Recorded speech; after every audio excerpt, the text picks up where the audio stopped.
ಮತ್ತಷ್ಟು ಸುದ್ದಿ round ಅಪ್ನಲ್ಲಿ. Prestige ಗ್ರೂಪ್ಗೆ ಸಂಬಂಧಿಸಿದ 4 ಕಡೆ ಐಟಿ ದಾಳಿಯಾಗಿದೆ. ಎಂಜಿ ರಸ್ತೆಯಲ್ಲಿನ ಪ್ರೆಸ್ಟೀಜ್ ಹೆಡ್ ಆಫೀಸ್ ಸೇರಿದಂತೆ 4 ಕಡೆ 50ಕ್ಕೂ ಹೆಚ್ಚು ಐಟಿ ಅಧಿಕಾರಿಗಳಿಂದ ಏಕಕಾಲಕ್ಕೆ ರೇಡ್ ಆಗಿದೆ. ಪ್ರೆಸ್ಟೀಜ್ ಗ್ರೂಪ್ನಿಂದ ತೆರಿಗೆ ವಂಚನೆ ಹಿನ್ನೆಲೆಯಲ್ಲಿ ರೇಡ್ ಮಾಡಿ ಅಧಿಕಾರಿಗಳು ತಪಾಸಣೆ ನಡೆಸಿದ್ರು.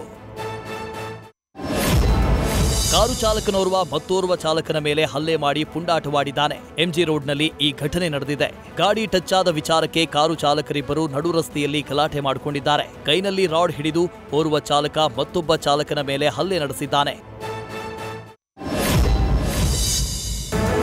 ಚಲಿಸುತ್ತಿದ್ದ ಕಾರೊಂದು ನಿಂತಿದ್ದ ಕಾರ್ ಬೈಕ್ಗೆ ಡಿಕ್ಕಿ ಹೊಡೆದು ಪಲ್ಟಿ ಹೊಡೆದಿದೆ. ಡಾಕ್ಟರ್ ರಾಜ್ಕುಮಾರ್ ರಸ್ತೆಯಲ್ಲಿ ಈ ಘಟನೆ ನಡೆದಿದೆ. ಫೆಬ್ರವರಿ 23ರಂದು ರಾತ್ರಿ 9:58ರ ಸುಮಾರಿಗೆ ಘಟನೆ ನಡೆದಿದ್ದು, ಹಿಂಬದಿ ಬರ್ತಿದ್ದ ಕಾರಿನ ಡ್ಯಾಶ್ ಬೋರ್ಡ್ ಕ್ಯಾಮೆರಾದಲ್ಲಿ ದೃಶ್ಯ ಸೆರೆಯಾಗಿದೆ. ಕಾರು ಚಾಲಕ ಕುಡಿದು ವಾಹನ ಚಲಾಯಿಸ್ತಾ ಇರುವ ಅನುಮಾನ ವ್ಯಕ್ತವಾಗಿದೆ.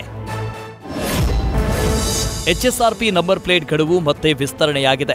ಮಾರ್ಚ್ 31ರವರೆಗೆ ಗಡುವು ವಿಸ್ತರಣೆ ಮಾಡಿ ಸಾರಿಗೆ ಇಲಾಖೆ ಆದೇಶ ಹೊರಡಿಸಿದೆ. 2019 ಏಪ್ರಿಲ್ 1ಕ್ಕಿಂತ ಮೊದಲು ನೋಂದಾಯಿತ ವಾಹನಗಳಿಗೆ ಎಚ್ಎಸ್ಆರ್ಪಿ ಕಡ್ಡಾಯವಾಗಿದೆ. ಸದ್ಯ ಕರ್ನಾಟಕದಲ್ಲಿ 2 ಕೋಟಿ ಹಳೆಯ ವಾಹನಗಳಿದ್ದು, ಈ ಪೈಕಿ 58 ಲಕ್ಷ ವಾಹನಗಳಿಗೆ ಎಚ್ಎಸ್ಆರ್ಪಿ ಅಳವಡಿಕೆ ಮಾಡಲಾಗಿದೆ.